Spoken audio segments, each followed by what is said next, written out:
Well, hello me lovelies, it's me Ned Natter and I'm here to chat a downer on the farm. I hope I'll get to brighten your day. I love to gossip after a long day of taking care of things down here on me Florida farm. It's great to be with you again. Thanks so much for your lovely comments and messages. Today I want to natter about a few things, but first up I need to answer a question. Well, it's a question I get asked a few times. Yep, why I don't natter about the news and current affairs. Well, me lovelies, to answer that, I'll ask you a question. Aren't you tired of it all? I think so. You don't want me reminding you of everything else that's already been seen and heard, do you? Me show's supposed to be a break from it all. A good laugh. Even if it's only once a week on a Wednesday. Still, you can always listen to all me shows again at my website, nednatter.com. Anyway, before I run off and tell you more, let's have a look round the farm, shall we? A few days ago, Ding Dang, me farmhand, grappled with the wrong end of me lame horse, Nan. He reckoned she wasn't lame at all, you see, and just had something in her roof, So old Ding Dang was wrong, of course. It's the first thing I checked 2 years ago. But he says he knows horses. Well, you don't know Nan, and she hates everyone, just like her namesake, me miserable old mum. You remember last time old Ding got shot in the ass by Elsie after mooning to me lovely late neighbour young Alice? Well, this time the horse kicked him in the head. Oh dear, but I want to remind you, there's nothing inside anyway. So Ding Dang, he'll be just fine, won't he?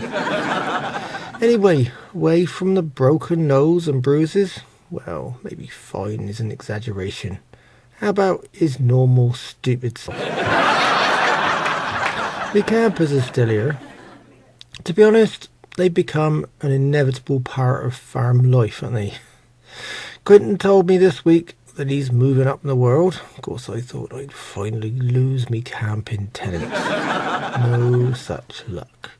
Him and his partner, Coagulate, have managed to scrape together enough cash to buy a small trailer from one of Ding Dang's relatives.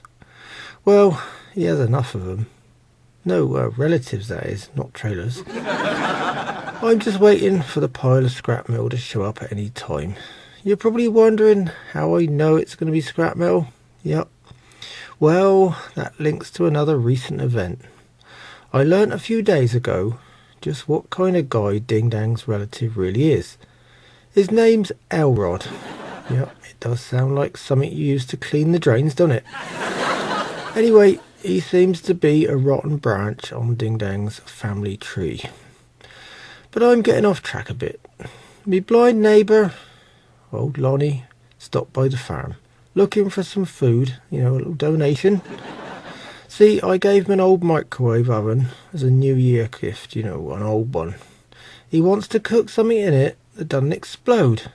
Well, that's what happened, he said, when he tried a tortoise a few days ago. Anyway, Lonnie was in a bit of a state. He starts telling me about how he thinks he's going deaf too, poor old mucker. He said he can't hear his radio, and Lonnie loves to listen to radio.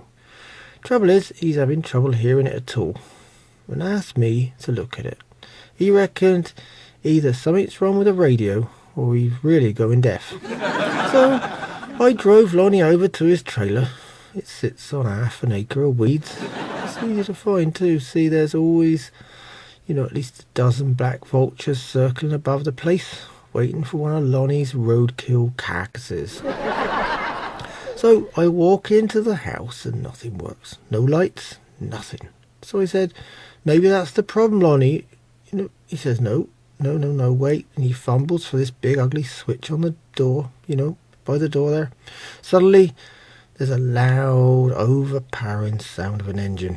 A little two-stroke thing. See, Lonnie didn't pay the electric bill, and now he's using a generator fitted by none other than Elrod, this Ding Dang relative.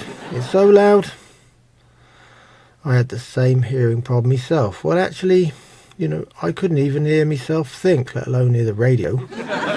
Once inside the house, I discovered why Lonnie's always getting lost too, He's always disappearing somewhere. There's no carpet, just concrete. Elroy told him it would be better Yep, concrete and cactuses. Poor old Lonnie doesn't get lost because he doesn't just get lost. He can't tell his way whether he's in the home or outside. There's concrete in the yard too. Poor old mucker. Totally confused he is. Anyway, moving on. The wife Elsie's given up on the above ground pool come bath idea. After the last humiliating disaster we had, she's been leafing through a catalogue of power washers. Oh dear. I hope she's not expecting me to operate the thing. Actually hose her down. Maybe she'll ask me old mum Nan instead. That'd be better. See, she's spent the week leafing through a book about the health benefits of colonic irrigation. Of course, with a power washer, she should be able to experiment and clean our Elsie's teeth at the same time. Still, I have to admit, the wife's kind of stuck to her New Year's resolution. Yep. She lost 20 pounds this week. Yep, see, she skipped 2 meals. It's difficult to describe the wife as a heavy eater though. In fact, most of the time, I don't like describing her at all. This is Ned Natter here with the Ned Natter Show. When I'm not here, you can find me at the website nednatter.com. You find all my shows there too. Well, still on the farm. I'm sure you've all heard of Easter egg hunts. Well, on me farm, it's become a daily event. A few of me free-range hens are playing games with me. They lay somewhere on the land, and I mean somewhere. See, when I find the hiding spot and collect up the eggs, they watch me suspiciously. Then we find another place. The favourite spots are in a load of blackberry and vine thorns. I reckon they think I need the exercise, and still I end up looking like a pincushion. But they're wrong. They're going to get caged the way they're going on.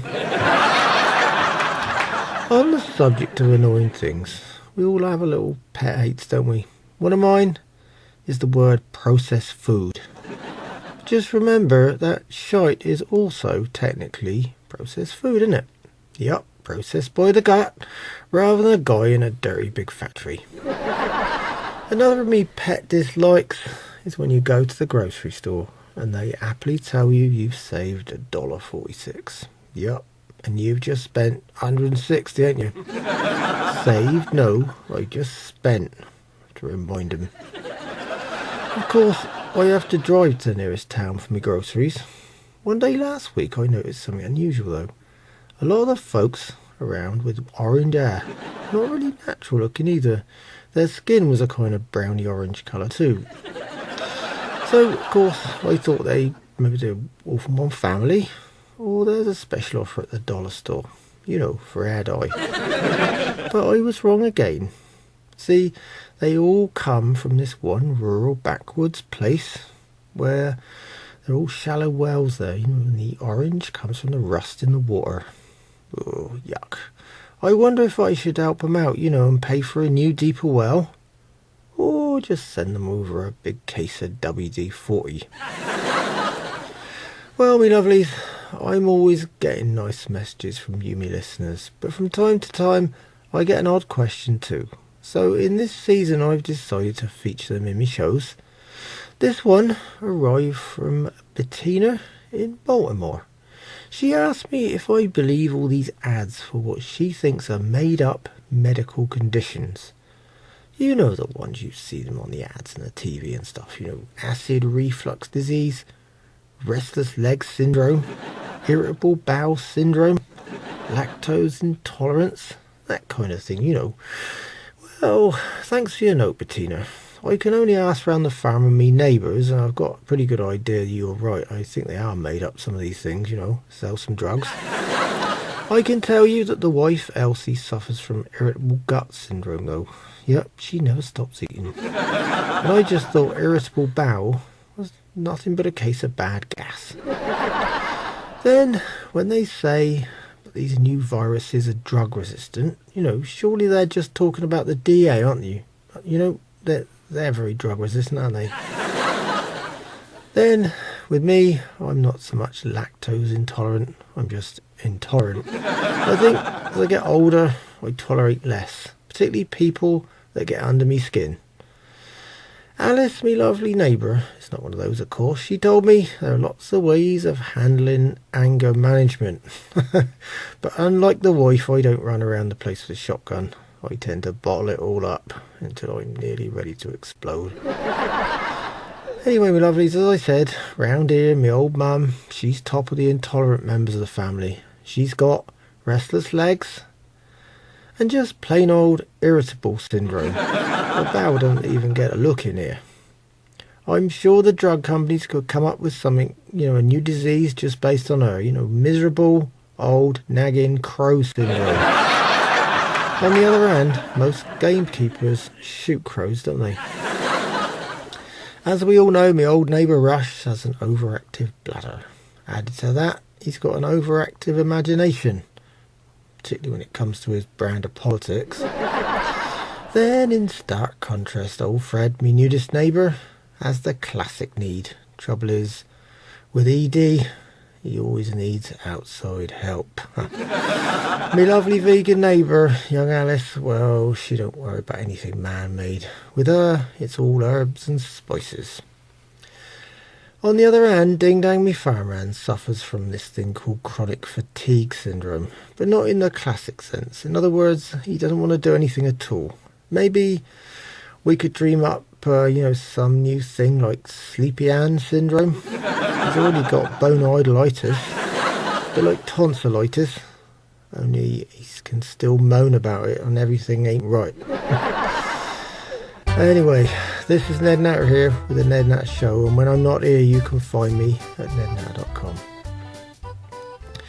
Me neighbour Rash has always got something to say, and when I told him I was nattering about medical complaints, he said he's got plenty of them. Complaints, that is. He said that when he was in New York, a lot of the time, driving up and down, he went to see this doctor about this pain in his hands. He got diagnosed with carpal tunnel syndrome.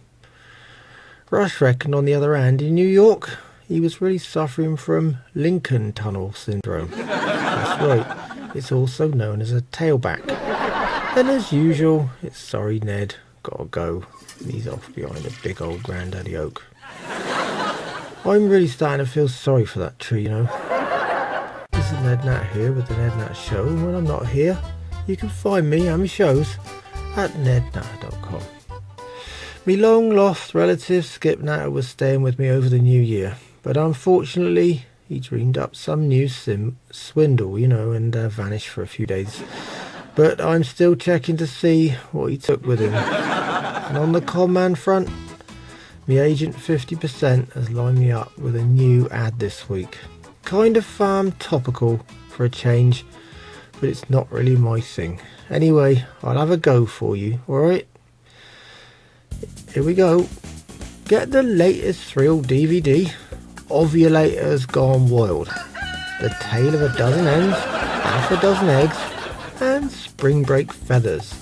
It's the much awaited sequel to Hens in Cancun and Chickfest 2000. The DVD is out now, and the first 100 come with a free, one-size-fits-most silly plucker t-shirt. So don't wait, buy it direct at scrambledpoachedandfried.com or find it in all bad bookstores. Oh dear, I wasn't expecting that. By the way, moving along, they sold a piece of land nearby me for the farm. About 6 months ago, it was all trees. Then within days, it was all dirt. They cleared it, burnt it, and then levelled it. Nice private gap in the woods, I reckon. Then, of course, Drama Day arrived. The mobile home with it in 2 halves arrived. 2 halves, yep, mobile. These things don't look like mobile to begin with, and once it's been dropped off, they're never mobile again, are they? Pretty ugly too, the one they brought. Ooh, funny looking thing. More so on the way in, swiping the street signs, taking the odd mailbox too, getting stuck a few times. Then within a couple of days, it was all anchored to the earth. Yet remember, the word mobile, it's second round of drama arrived when they drilled an hole for the water. It doesn't look or smell so good, and now, with the water, they need something else. Yep, that's right, a shite box. This showed up about a week later on a truck followed by a digger, of course. The thing that struck me the most about the old thing was that the septic tank is built of concrete and hidden underground. Great for emergencies and hurricanes. It looks like me neighbour old Rush's panic room. So when a bad storm or something comes through, there's somewhere to hide when the house goes missing, isn't there? Only trouble is, with global warming, anything underground gets wet. Then there's a weird irony with these mobile homes. You know, the insurance companies, they hate them, don't they? Yep, they're just thinking about hurricanes and tornadoes. Yet all that formaldehyde glue holds all that wood and plastic together quite well, don't it? Even after 25 years, it's still stuck. And now they anchor them to the ground with concrete, just to make sure. Did you get all that? Bit much, innit? Anyway, well, when there's me farmhouse, you know, it's another story, and it's 125 years old, and I can get insurance easy. It's not a mobile home. It's an old cracker house, actually. Well, more like a creaker in my case. It creaks night and day. So I've got termites. Some of them so old, you know, they come around with walkers. That's right. They've been chewing wood for years and breathing the same way. Well, like termites, these old timers, they make rabbits look like part-timers. This is Ned Natter here with the Ned Natter Show, and when I'm not here you can find me shows at nednatter.com. I haven't done a book review for a while, have I? Mainly because nobody wants to send me their books. Don't know why. Anyway, this week I got one in the mail. It's unfortunately on one of my least favourite subjects, isn't it? Self-help. It's called The Answer, and the author is Auntie Anita Antebellum. Yeah, bit of a mouthful, isn't it? Maybe she's, you know, a bit like AAA. Only she don't bring the free gas and tow you to a repair shop, does she? Her author photo is another story. Isn't in the back cover. Nope, it's the centre spread. I mean, it takes up 2 pages. Nothing erotic though, it's just that her head is too big for 1 page. Anyway, she claims to have the answer to gaining bountiful wealth. Very nice. So I thought I'd take a look. After all, I like to have an open mind, and I'm a farmer, not a multi-millionaire. Well, I did. Oh dear. I got the answer pretty quick. See, the root of the book is bountiful wealth, all right. Yup. See, once you've bought the book, her second book, and her third book, her calendar, her rucksack with a special logo, a set of 4 coffee mugs, her daily diary, and the Answer app for your phone, subscribe to her newsletter, be on one or more of her 58 online courses, you've found the answer, right, in you. Yep, her bountiful wealth is guaranteed. That's right, hers.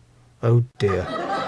You know me lovelies, I think I'll burn this one and go and write my own book. Yep, a feathery end to a once gifted man. Not quite self-help, more of a kind of, what you say, steer clear book? Well, that's all me lovelies. On that note, I better go light a fire, eh? I got nobody to play marbles today, and it's far too complicated a game for someone like Ding Dang. He's more used to chucking empty beer cans rather than little glass balls. So, until next time, I'm Ned Natter. Just remember, farmers are getting older, some more than others. It's time some new blood came down on the farm and gave a stand. Shite matters. Without us, you wouldn't have anything to eat. And without me, your Wednesdays won't be much fun, will they? In the meantime, you can find me and my shows at nednatter.com, along with them social media links, so come by and say hi. Thank you so much for listening. It's been a pleasure chatting with you again, and I hope you'll join me on the Ned Natter Show next Wednesday. So until next time, keep a smile on your face. Think positive, don't sweat into that small stuff. The grass is not always greener on the other side. It might just be a freeway. Goodbye, my lovelies.